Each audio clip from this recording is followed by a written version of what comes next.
my Sunday school book. It's almost like how many Sunday school book do I have? I have like at least 7 years in Sunday school. 7 years every Sunday times 7. Times 7 years. Some got lost when I was dragging up and down by my mother. She sees some from me. She kept some for me. She kept some for me. But I have to gather some. I determined that my children will have their own. I will have my own. I banned some. I gathered some. Some of the story. Níbo ni ọ̀gángan ojú rẹ wà? Ìmọ́lẹ̀ ìrètí. Níbo ni ọ̀gángan ojú rẹ wà? I have some. Many of it I cannot carry it because it's big. This is the first Sunday ní ọjọ́ pípẹ́. Nígbà tí mo wà ní ìlú òkè. I keep it. Ìgbà tó tún yá, wọ́n tún bẹ̀rẹ̀ sí ní send àwọn pictures church. Ó máa mú mi lọ́kàn gan-an. Then letters. I collected many letters. Ọ̀rọ̀ dájú. Ìmọ́lẹ̀ ìrètí, ìrònú, yíyan alákòóso tuntun, yíyan alákòóso tuntun. Ìjọba ẹgbẹ̀rún ọdún, ìròbìnújẹ́ ọkàn àti ìrora àyà. Ìròbìnújẹ́ ọkàn àti ìrora àyà. I kept it. Ọ̀rọ̀ olóòtú àgbà, Reverend Ogechukwu Akazue. One of the old patriarch literatures. Call it Ìgbàgbọ́ Ayébáyé. I have many of it. Ìwé Sunday school unique to me. I was gifted by Brother Julius Ajiboye when I was singing on the platform after singing 1978. After the dedication of our apostolic faith, Umaran, Brother Julius Ajiboye gave us this Bible, the book of Psalm. So anywhere I go, I've written it. Anywhere I go, I take it along with me. So I thank God. The most wonderful sermons that I love, because I learned that pass from my father. Even though he's not a Christian, but the first psalm I hear from my daddy is Psalm 34. One of them, Baba Joshua, Baba Josiah, Agbola Olanide, Baba Agege Alagutan, Baba tó wàásù nípa ìkìlọ̀. Before he left, his memory is still in my brain. Then the Baba late Reverend Adisa Akinboye Francis. This is in celebration of 39 years in Lagos of our dear mother, Mrs. Dorcas Cecilayo Eriba, a stark disciplinarian,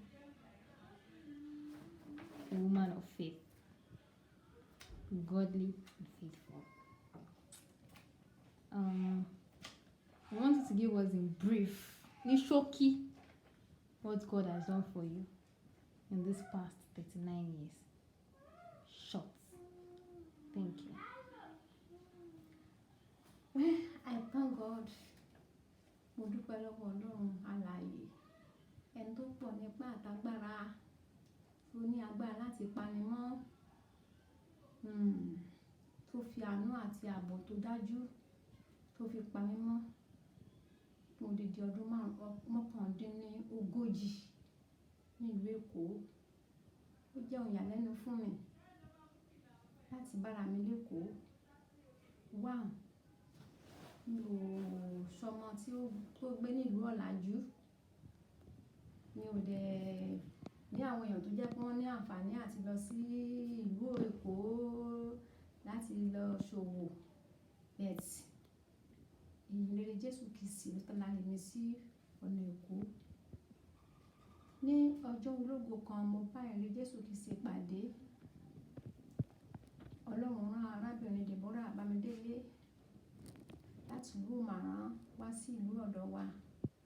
Wọ́n jẹ́ olùkọ́ni níbẹ̀. Nínú kíláàsì mo wà nígbà tí Jésù ọmọ Ọlọ́run tó fi obìnrin bá mi sọ̀rọ̀. Ìwọṣọ wọn, ìgbésí ayé ẹ̀. In fact lọ́sàn-án ọjọ́ náà bó ti ṣe ń kọ́ wa ní kíláàsì, kó tó máa kọ́ wa ní kíláàsì ni mo rí pé ojú mi kàn lọ sára wọn. Ìmọ́lẹ̀ mọ́ yà nínú kíláàsì wa. Mo wá wò pé tí n bá tún ayé wá, onígbàgbọ́ ni màá jẹ́. Ṣùgbọ́n gbogbo ìgbà tá à ń sọ yìí kò tiẹ̀ sí nǹkan tó ń pè ní ìgbàgbọ́, torí máa sọ pé káwọn máa ajẹbọ kó bọ́ sí tòsí, kán yín bọ́ sẹ́gbẹ́ kan. Ojú á máa tì ní pọ́n pè wá ló máa jẹbọ, ó máa bọ̀rìṣà. Bẹ̀tì àwọn òkè lọ ṣọ́ọ̀ṣì nílé wa. Bẹ̀tì Ọlọ́run mọ ìró ọkàn mi. Láàárín ìgbà náà Ọlọ́run gbé àǹtí yẹn wá. Ìmọ́lẹ̀ yẹn wá pọ̀ jù lára ẹ̀. Mo wá bẹ̀rẹ̀ sí ní wò pé tí n bá wọ gbogbo kíláàsì wa ló ní ìmọ́lẹ̀. Gbogbo ara kíláàsì gbogbo ẹ̀ mọ́ ó kọjá ìmọ́lẹ̀ ọ̀sán. Mo wá tẹjú mọ́ pé tí n bá tún padà wá sáyé pé onígbàgbọ́ ni màá jẹ́. Ẹ̀mí yẹn ń bá mi sọ̀rọ̀ lọ́kàn mi, mo mọ̀ ẹni tó jẹ́ o. Ṣùgbọ́n pé ayé tí mo wà yìí náà mo sì lè jẹ́ onígbàgbọ́. Ayé tí mo wà yìí mo lè jẹ́ onígbàgbọ́. Mo ní àkínlọ ṣọ́ọ̀ṣì nílé wa. So ìmọ́lẹ̀ yẹn tún mọ́ sí nínú ọkàn mi. Ẹ̀mí Ọlọ́run yẹn ń bá mi sọ mí. Mo tẹ̀ mọ̀ pé ẹ̀mí Ọlọ́run náà ń pè ẹni tó ń bẹ lórí òkùnkùn wọ́n rí ìmọ́lẹ̀ ńlá. Ara àwọn ẹni tó ń bẹ níbi òjìji pọ̀ ara wọn ìmọ́lẹ̀ mọ́ sí. Wọ́n pé láti òní lọ pé mo máa bẹ̀rẹ̀ sí gbé apẹ̀rẹ̀ ìwé àǹtí yẹn lọ sílé. Mo jà gidigidi láti lè make sure wípé mo gba apẹ̀rẹ̀ ìwé yẹn mọ́ mọ́nítọ̀ ẹni tó jẹ́ class captain. Mo gbà á mọ́ lọ́wọ́. Ó dẹ̀ fún ìjìjú mi lọ. Ó tún jẹ́ ọmọ babaláwo pàápàá.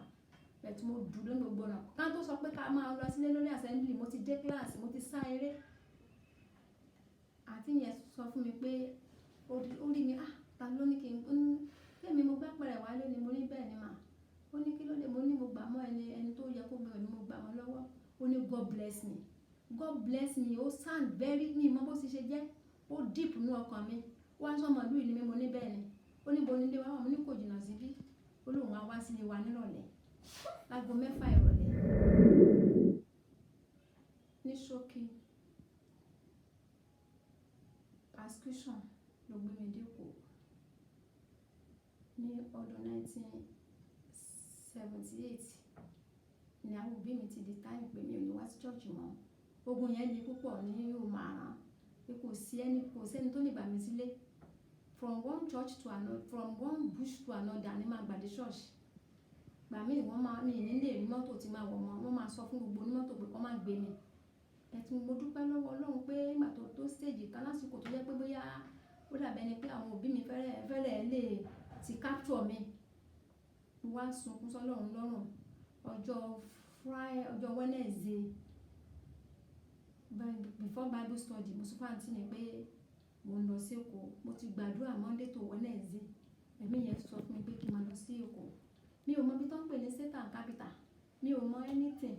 Bẹ̀tì mo dúpẹ́ pé Jésù ọmọ Ọlọ́run mú mi dé Èkó ní ọdún 1981. Ní òru àwọn tó ń gbé mọ́tò wọn dé, wọ́n kanlẹ̀kùn àbí wọ́n pe àwọn èèyàn káàkiri. Mo ti determine, mo sọ fún bàbá mi pé mo lọ sí Èkó nìyẹn. Ó ní débo ni mo ń lọ. Mo dárúkọ àǹtí mi. Ọlọ́run á bá mi lọ. Láti sáwọ́ àlèkọ́. Ìgbà tí mo dé Èkó, èrò ọkàn mi ní pé kí ẹni tó máa bá mi wá sign, káàntí mi pa wá mi sign. Torí ó ti lé mi kúrò níléèwé.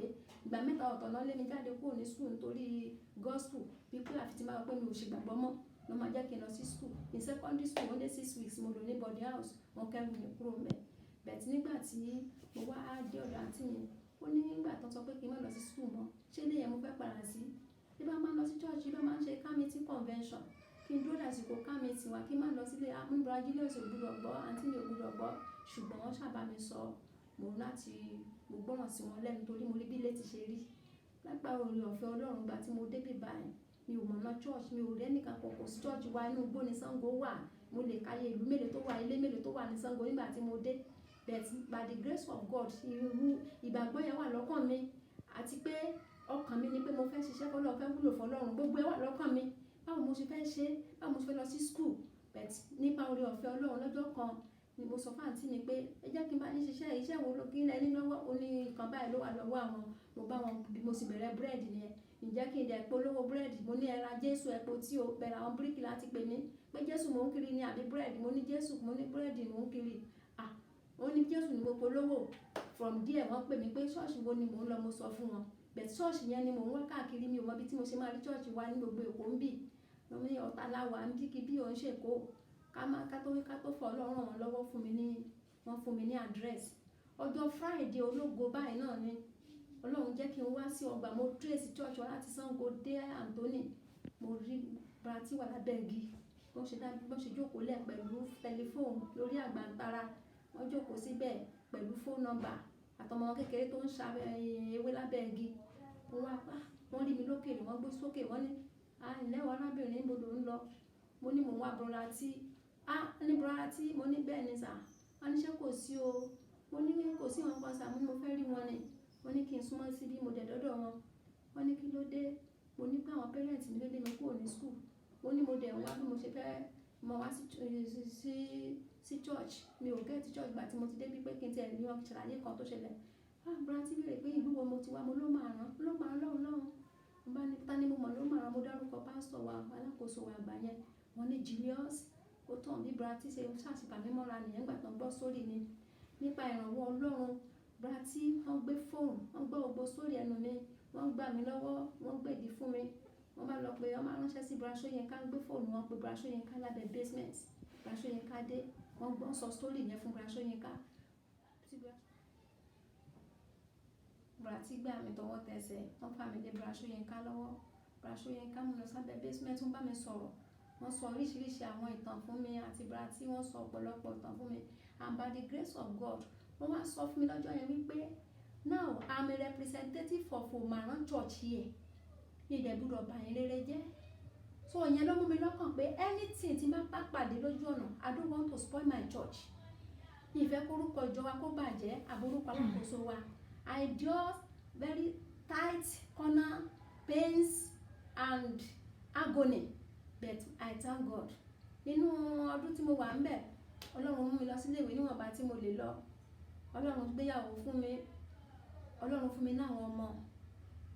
The road was not easy, it's very very tight and painful, but mo dúpẹ́ lọ́wọ́ Ọlọ́run pé títí dé yìí lọ́lọ́run ràn mí lọ́wọ́ dé, Jésù ọmọ Ọlọ́run ó pa wá mọ́, nínú ẹ̀ ó kọ́lé fún wa, ó fún wa lóúnjẹ, in fact inú kòrónà gan àpamọ́ tí bí tí mo ti yan Ọlọ́run lógo, tí mo ń dúpẹ́ lẹ́mí yẹn fi sí mi lọ́kàn pé this is 39 years in Ọ̀tà, ohun tó dùn tó wó wà lọ́kàn mi ni pé mo fẹ́ fi gbogbo ayé mi dúpẹ́ lọ́wọ́ Ọlọ́run àti àwọn èèyàn Ọlọ́run, pàápàá jùlọ alákòóso àgbà Reverend Adéníran àti àwọn èèyàn Ọlọ́run, Sister Rachel Fakorede, Sister Ògúnfọwọ́mú, àwọn alàgbà brother Ọlámijùlọ, gbogbo àwọn tó wà ní wẹ́kà tí wọ́n fà mí lé lọ́wọ́ tó Bra Soyinka máa sọ fún mi wípé when we are talking of apostolic faith, you are the apostolic faith we say we know, this is apostolic faith, you know you are apostolic faith, so ìyẹn ló máa wà lọ́kàn mi, mi ò wá sẹ́kọ̀ọ́ láti wá ṣòwò,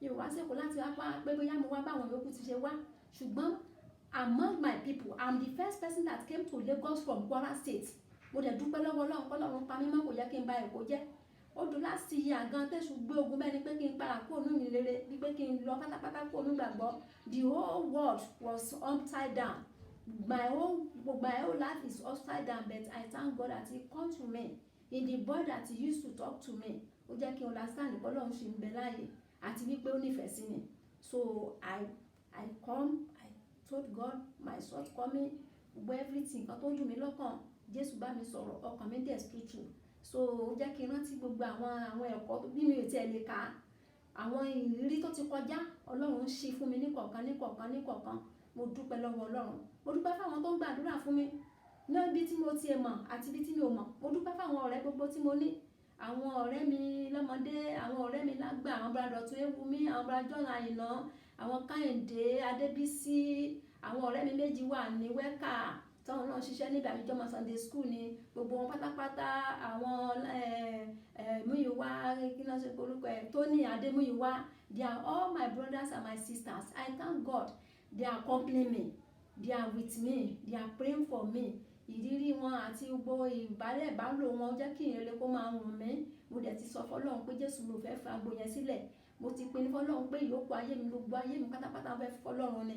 Àwọn ọmọ mi pàápàá mo ń bẹ Ọlọ́run pé kó jọ̀ọ́ kó wá mi ṣe wọ́n lógo, wá mi ràn wọ́n lọ́wọ́ kí wọ́n lè ṣèyàwó nínú ìrere lógo yìí, kí ẹnikẹ́ni wọn kó má ṣe padà, kí Jésù ọmọ Ọlọ́run kó wá mi dì wọ́n mú. Gbogbo ìyókù ayé mi mo fi sílẹ̀ fọ́lọ́run. Mi mọ̀ tó kú o, mo mọ̀ yóò kéré o, ṣùgbọ́n before I go I must function.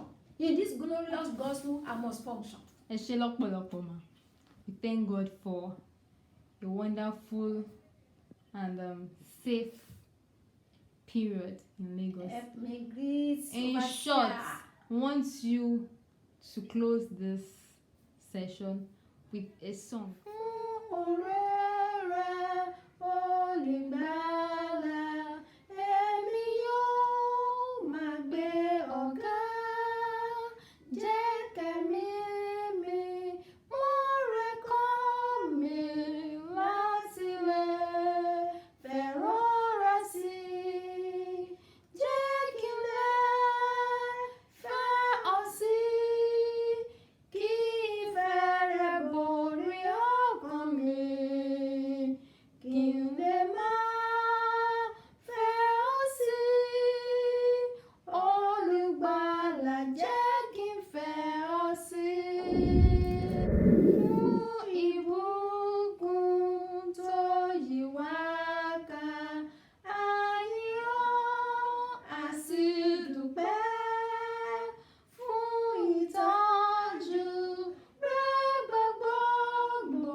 Ọpẹ́ pàtàkì lọ́wọ́ gbogbo àwọn ènìyàn Ọlọ́run fún ìtọ́jú àti ìrànwọ́ tí wọ́n ṣe fún mi.